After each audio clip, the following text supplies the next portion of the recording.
Ito ang GMA Regional TV News. Balita naman tayo sa Visayas at Mindanao mula sa GMA Regional TV. Critical po ang lagay ng isang lola sa Karkar, Cebu matapos umanong silaban ng kanyang manugang. Cecil, ano bang nangyari? Connie, may personal na alitan daw kaya binuhusan ng gasolina at sinilaban ng lalaking manugang ang kanyang biyanan. Yan at iba pang may init na balita, hatid ni Femery Dumabok ng GMA Regional TV. Sa videong ito nakuha ng batang 11 anyos, maririnig ang sigaw ng kanyang lola mula sa kanilang bahay sa Karkar City sa Cebu.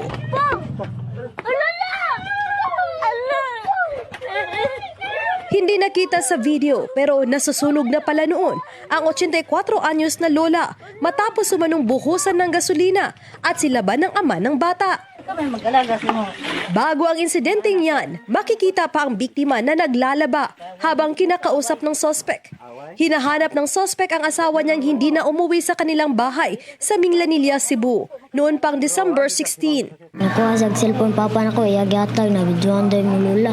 Na mo to, istoryahan na sila. Na mo to, iyang gikuha ang iyang bag. Iyang gikuha ang tumbler na naisulod daw sa nga. Nakasimot mo ko. Kanya, baho ugas. Kritikal ang lagay ng lola na nagtamo ng 3rd-degree burn. Hawak na ng pulisya ang sospek. Nakuha sa kanya ang 4 na tumbler na nilagyan ng gasolina. Accordingly, itong suspect at yung victim, meron na silang mga previous na grudges, personal grudges. Kasi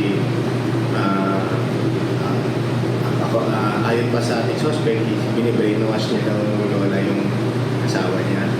Then later on, sinabi ng suspect na kung hindi ata umuwi sa bahay, hindi umuwi yung misis niya sa bahay. Ayon sa sospek, gusto lang niyang malaman kung saan nagpunta ang kanyang asawa. Pero sabi ng kanilang anak, lumayas umano ang kanyang ina dahil binubugbog siya ng sospek. Kana ko masawa, ma'am. Kung na ako'y problema, digi ko mukaon. Mara naman. Sa pa namurag imong daot ko sa masawa. Sinampahan na ng kasong frustrated murder ang sospek. Ang mga isuon nga kuan ko no ang kaso kay si mama ko no kay namisod naman sad si mama gudron git ko alam na siya tubo yung liog. Sa Lapu-Lapu City, pinagtulungang bugbugin ng isang grupo ang isang lalaki.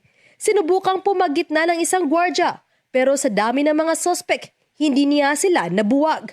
Maya-maya, nagpulasan na rin sila. Ligtas ang biktima na nagtamo ng mga saksak sa likuran at paa. Sumuko naman ang 18 anyos na sospek sa alkalde ng lungsod at agad tinukoy ang pagkakakilanlan ng 7 pang sangkot. 5 sa iba pang sospek ay mga minor de edad na nasa kustodya na ng CSWD at nasa home care facility. Ayon sa pulisya, kasamahan ng biktima ang unang lumapit sa grupo ng mga sospek pero ang biktima ang naabutan. Giit naman ng mga sospek, pinagtripa ng isa nilang kasamahan kaya nila nilapitan ang kabilang grupo. Yung kauban nabitbig armas, nabitbig speak sa luyo. Na-speak niya, mo to nabantay mo kauban, mo to gihon na nagdunggab. Makaharap sa frustrated murder ang mga sospek. Patuloy ang investigasyon.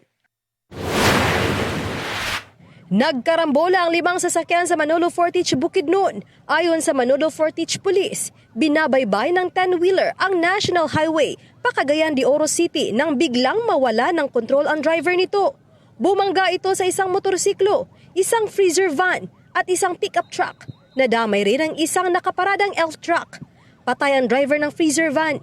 Sugatan naman ang driver ng 10-wheeler na nagpapagaling sa ospital at wala pang pahayag. Sugatan din ang mga driver ng nabanggang motorsiklo at pick-up. Hinihintay pa ng pulisya kung magsasampa ng reklamo ang pamilya ng nasawing driver ng freezer van.